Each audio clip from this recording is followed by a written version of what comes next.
Connections, source document of accountancy में transactions की origin कहाँ है, सोर्स डॉक्यूमेंट क्या है, इसके बारे में हम लोग जानकारी प्राप्त करेंगे।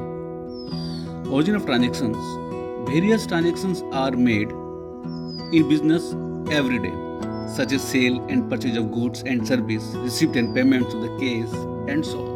Each business transaction should be supported documentary evidence such as cash memo, cash receipt, invoice or bills, debit and credit notes, pay-in slip and checks etc. These business documents are called source document. किसी भी transactions का होना उसके source document पर निर्भर करता है। Suppose अगर हम लोग कुछ सामान अगर खरीद रहे हैं तो हमारे पास क्या वो हमें कैश में वो मिलता है, या किसी को पेमेंट कर रहे हैं तो कुछ पेमेंट, कुछ कैश रिसिप्ट होता है, मेमोज होता है, फिर इनवॉइस होती है। इनवॉइस जैसे कि कोई भी सामान खरीद रहे हैं आपको इनवॉइस मिलती होगी, वो इनवॉइस है। और एक डेबिट एंड क्रेडिट नोट्स होते हैं, ये सैलरी स्लिप हो गया, ये चेक्स हो गया। इसी के अकॉर्डिंग टू सारा एंट्रीज वगैरह जो भी अकाउंटेंसी में होता है, और ये ओरिजिन ऑफ ट्रांजेक्शन्स है।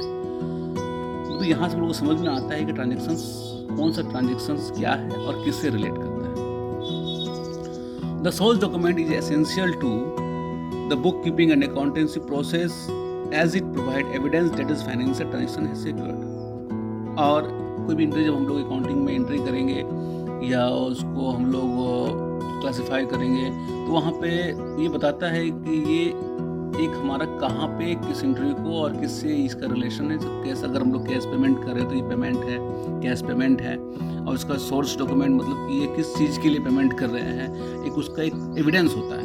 एविडेंस के अकॉर्डिंग टू ही ये सारा इसका हम लोग बता पाते हैं कि हाँ ये चीज़ इस चीज़ का प्रूफ है।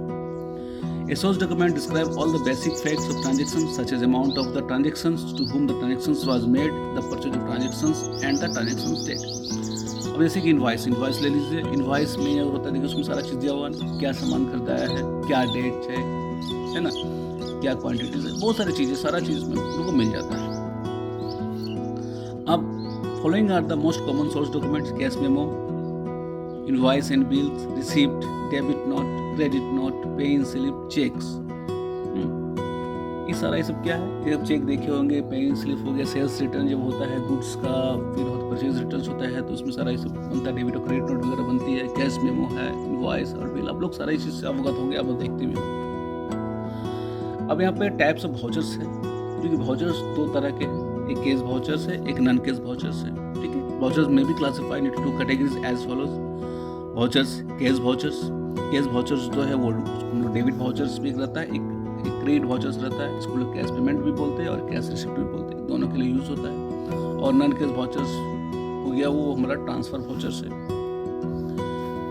Cash vouchers, there are mainly two types of cash vouchers, जैसे बताया मैंने। डेबिट वाउचर्स, अब डेबिट वाउचर्स किस लिए यूज होता है? Debit vouchers also known as the payment vouchers, it is prepared when some payment is made by the business, example goods purchase, cash, rent paid etc. These are prepaid transactions involving cash payment such as for cash payment of expenses, for cash purchase of goods, for cash purchase of investment, for cash purchase of fixed asset, for cash payment of to creditors, for depositing cash into the bank. इसी तरह आप देखिए credit vouchers, it also known as the received voucher, it is prepared when cash is received by the business, example amount received on the sale of goods. अब credit vouchers में क्या है? These are prepared for the transaction involving cash receipt such as for cash receipt of income, commission, interest वगैरह जो आती है, for cash sale of goods, for cash sale of investment, for cash sale of fix asset, for cash receipt of from debtors, for withdrawing cash from the bank. ये दो तरह के debit vouchers and credit vouchers.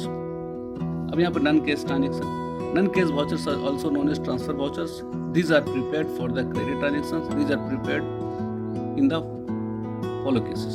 Non cash vouchers are transfer vouchers, हाँ देखिए यहाँ पर, for credit purchase of or credit sale of goods, for credit purchase or credit sale of investment, for credit purchase or credit sale of fixed assets, for return of goods purchased sold on credit, for providing depreciation, for writing bad debts। अब यहाँ पर देखिए अगर credit purchase कर रहे हैं, credit purchase कर रहे हैं तो किसी पार्टी से हम लोग ले रहे हैं, ठीक है, तो वहाँ पे जो एंट्रीज होगी वहाँ पे कैश का इन्वॉल्व नहीं है, इसलिए हम लोग नॉन कैश ट्रांजेक्शन यूज़ करेंगे। इस तरह हम लोग सेल कर रहे हैं क्रेडिट में तो वहाँ भी देखिएगा कि जिसको हम लोग सेल कर उस पार्टी का नाम होगा और सेल होगा, वहाँ भी देखिएगा कैश नहीं है, it is called non cash transactions.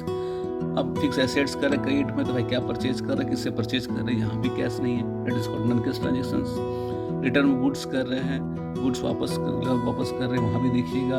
अगर सेल्स रिटर्न हो जाएगा, किसका गुड्स है, किसको हम रिटर्न करूँ, वहाँ नाम हो जाएगा। डेप्रिसिएशन है, किसी वैल्यू का एसेट्स का अगर 100 रुपये दाम है, उसका 80 रुपये हो गया है, यहाँ भी कोई कैश का बात तो हो नहीं रहा है, अब उस एसेट्स की वैल्यू कम हो जा रही है। तो यहाँ भी देखिए non cash transactions. Writing of bad debts, कुछ डेटर्स होते हैं, कुछ हम लोगों ने बिजनेस से पैसा लगाया होता है, किसी को सामान उधार बेचा होता है, उसे कुछ पैसे नहीं आती है, वहाँ भी कैश तो आया ही नहीं भाई, हमारे डेटर्स कम हो गए, बैड डेट्स। तो आशा करता हूँ कि आप लोगों को ये समझ में आए होगी और आगे की क्लासेस में और मैं अच्छे समझाने का प्रयास करूँगा। Thank you.